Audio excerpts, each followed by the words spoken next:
নিমাতী ঘাটত নাও এখন ডুবি গ'ল আৰু প্ৰত্যক্ষদৰ্শীৰ মতে শতাধিক কোনোবাই ৩০০লৈকে মানুহ আছিল বুলি কৈছে আৰু তাৰ মাজৰে তেনেই কম সংখ্যক মানুহ পাৰলৈ বাচি আহিবলৈ সক্ষম হ'ল। কেইটামান ভিডিঅ' দেখিবলৈ পাইছোঁ। গুৱাহাটীৰ ঘৰত আছোঁ সদ্যহতে আৰু অদ্ভুত ধৰণৰ এটা পেইন, এটা দুখ পাইছোঁ। এনেকুৱা ঘটনা এটা হ'ব বুলি পেলাই মনৰ ভিতৰতে জানিছিলোঁ। সেইপিনে পাৰ হৈ থাকোঁ সদায়। এনেকুৱা ঘটনা এটা হ'ব বুলি জানিছিলোঁ, মাজুলীয়ান সকলোৱে জানিছিলে। কেতিয়াবা নহয় কেতিয়াবা ঘটিবই। কাৰণটো হ'ল আপোনালোকে নাওবিলাক দেখিছে আৰু নাওবিলাকৰ অটপালিও দেখিছে আৰু উপায়ো নাই। মাজুলীয়ালে কি কৰিব তাৰ বাদে? গুটীয়া নাওবিলাকত ৪-৫খনকৈ গাড়ী, ১৫০, ২০০, ৩০০লৈকে মানুহ আৰু বাইক ৪০-৫০খন ওপৰত। সেইবিলাক নাৱত নুঠিম বুলি পেলাই থাকিব পাৰোঁ নেকি? ময়ো সেইবিলাক নাৱত নুঠাকৈ থাকিব পাৰোঁনে? জীৱনৰ প্ৰয়োজনত, জীৱনৰ একান্ত প্ৰয়োজনত সেই ফেৰীৰে বাৰে বাৰে পাৰ হ'লোঁ। গাড়ীত আহিলোঁ, বাইকত আহিলোঁ, গোটেই পৰিয়াল লৈ আহিলোঁ। আৰু আজি এনেকুৱা এটা অৱস্থা, আজি সেই কিছুমান ৰেকৰ্ডেড ভিডিঅ' চাই শান্তিৰে থাকিব পৰা নাই।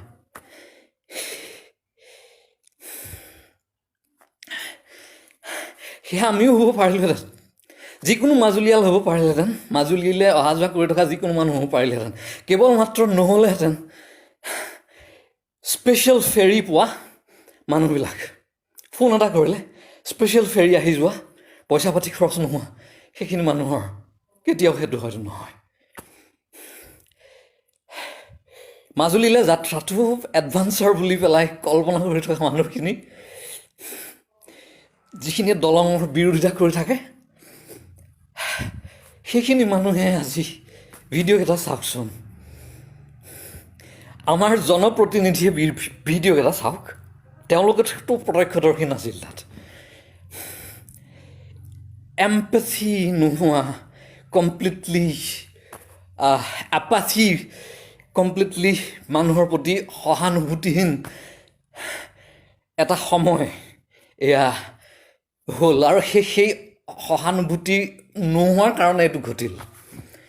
মাজুলীৰ দলঙক লৈ ৰাজনীতি কৰি আজি স্বাধীনতাৰ ৭৫ বছৰ হ'ল আৰু এতিয়ালৈকে সেই দলংখন নহ'ল। আৰু মানুহ মৰিল, কিমান মৰিল? এটা পৰিসংখ্যা, সঁচা পৰিসংখ্যাটো নোলাবগৈ চাগে। কাৰণটো কি, কোনেওতো হিচাপ কৰি থকা নাই কিমান মানুহ উঠিল তাত। মোৰ ইমিডিয়েট কোনো পৰিয়ালৰ মানুহ তাত নাই বুলি পেলাই এতিয়া মই সুখ পাম নে দুখ পাম?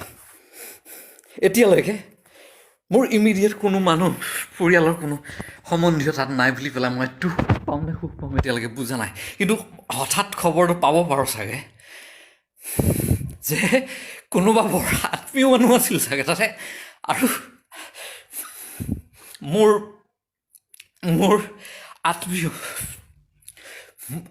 আত্মীয় মানুহ, মোৰ মাজুলীৰ মানুহ আছিল তাত।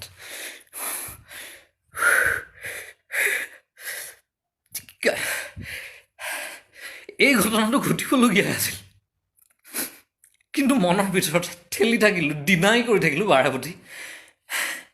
ভাবি থাকিলোঁ ক'ৰবাত সহানুভূতি হ'ব, ক'ৰবাত অকণমান মানুহে বুজি পাব, ক'ৰবাত অকণমান আমাৰ জনপ্ৰতিনিধিয়ে বুজি পাব যে কিমান ভয়ংকৰ এটা বোমা ফুটিবলগীয়া আছিল, টাইম বোমা ফুটিবলগীয়া আছিল। চিনেমাৰ মানুহ, চিনেমা চোৱা মানুহ, টাইটানিকৰ ট্ৰেজেডি লৈ পেলাই ডাঙৰ চিনেমা হৈ আপোনালোকে কান্দিছিল, মনত আছে? এতিয়াও চাই চাগে কান্দে। চিনেমা ভাল পোৱা মানুহে এতিয়াও নাকান্দেনে তাক লৈ লিজেণ্ড হ'ল তাক লৈ কিমান বেছি লিটাৰেচাৰ হ'ল মই চিয়'ৰ এই ঘটনাটোক ঘাপ দিয়া হ'ব এই ঘটনাটোক লৈ চিনেমা বনিবলৈ বাজেট নোলাব কাৰো ময়ো যদি বিচাৰোঁ কোনোবাই যদি বিচাৰে টেকন'লজি নাই বুলি মাৰ্কেট নাই বুলি এই পইচাটো খৰচ কৰিব নোৱাৰিব বুলি পেলাই এই ঘটনাটোৰ চিনেমা এখন নহ'ব বুলি পেলাই মই চিয়'ৰ গাপ দিব বুলি পেলাই চিয়'ৰ এইটো এটা ট্ৰিভিয়েল ঘটনা ঘটি সামৰি থাকিব বুলি পেলাই মই চিয়'ৰ মাজুলীলৈ দলংখন হ'লে ইকনমিটোৰ কি হ'ব কাৰণ ক্ষীৰতি গাই হৈ আছিল মাজুলীৰ দলঙে কোটি কোটি টকা দিয়ে মাজুলীৰ দলং নহ'লে কোটি কোটি টকাৰ ইণ্ডাষ্ট্ৰি এটা চলি আছিল তো সেইটোৰ খাতিৰত দলংখন নহৈছিল তাৰ দৰে ৰাজনীতি হৈ আছিল আৰু সেই যে বজাৰখন আছিল আৰু চিনেমাৰ কাৰণে যে সেইখন চিনেমা বনিবলৈ যে বজাৰখন নাই সেইটো কাৰণে চিনেমাও নহ'ব তাত ৰাইট তাৰমানে কৈছোঁ কি তাৰমানে এতিয়া যদি সেই নাওখনত 300 মানুহ আছিল অবিনাশ ভূঞা আপোনালোকে চিনি পায় অবিনাশ ভূঞা সামান্য সৌভাগ্যৰ বতৰত কপালৰ জোৰত অবিনাশ ভূঞা বাছিল সি বহি আছিল নাওখনত এই যাব 5 মিনিট আছে সি আছিল কিন্তু অভিজিৎ নাথ তাৰ বন্ধু শিল্পী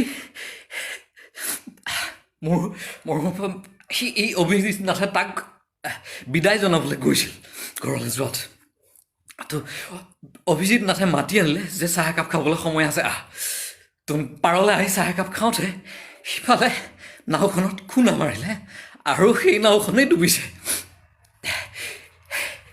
ইমিডিয়েটলি অবিনাশ ভূঞাক আমি এৰুৱালোহেঁতেন আৰু তেনে কিমান অবিনাশে কোৱা মতে 300 মানুহ আছিল তাত অভিজিতে কোৱা মতে 300 মানুহ আছিল তাত আৰু সেই পৰিসংখ্যাটো কেতিয়াও নোলাব চাগে কাৰণ উদ্ধাৰেই নহ'ব মাজুলীৰ সেই ঠাইটুকুৰা নিমাতী ঘাটৰ সেই ঠাইটুকুৰা আহি পেলাই নাওখনে এটা এল শ্বেপ লয় অলমষ্ট অকণমান 90 ডিগ্ৰীতকৈ বেছি এটা শ্বেপ লয় আৰু সেইটো কাৰণে সেই ঠাইটুকুৰা ঘাটটোৰ ঠাইটুকুৰা বৰ দ সেই ঠাইটুকুৰাত শুওঁতে এনেকুৱা তাত মানুহ সময়লৈ থাকিব নোৱাৰে তাত নাওখনত অভিজিতে বাইট এটা দিছে নিউজ চেনেলত দেখিছোঁ অভিজিতে বাইট এটা দিছে তাতে মানুহ মহিলা আৰু শিশুৰ সংখ্যা আটাইতকৈ বেছি যিসকলে সাঁতুৰিব নোৱাৰে মহিলাই যি চাদৰ মেখেলা পিন্ধি থাকে দেখিছোঁ চাদৰ মেখেলা পিন্ধি সাঁতুৰি পাৰ হৈ যে এগৰাকী মানুহ চকুৰ সন্মুখত এটা ভিডিঅ'ত দেখিছোঁ পৰি গৈছে তেওঁ আৰু উভতি যি থকাৰ কোনো সুবিধা নাই এগৰাকী মানুহে অতি কষ্টৰে চাদৰ মেখেলা পিন্ধি পাৰ হৈ ইখন নাৱলৈ গুচি অহা দেখিছোঁ ভিডিঅ'ত কিন্তু সেই শিশুসকল সেই মহিলাসকল কোন বাচিছে তাত আজি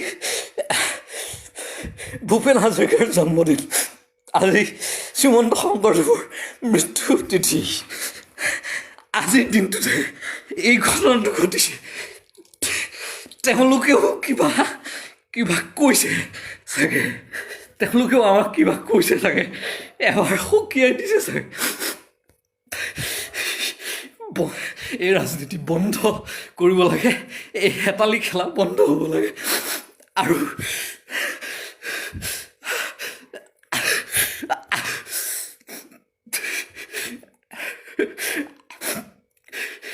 ক'ব পৰা অৱস্থাত নাই ক্ষমা কৰিব আপোনালোকক অনুৰোধ জনাইছোঁ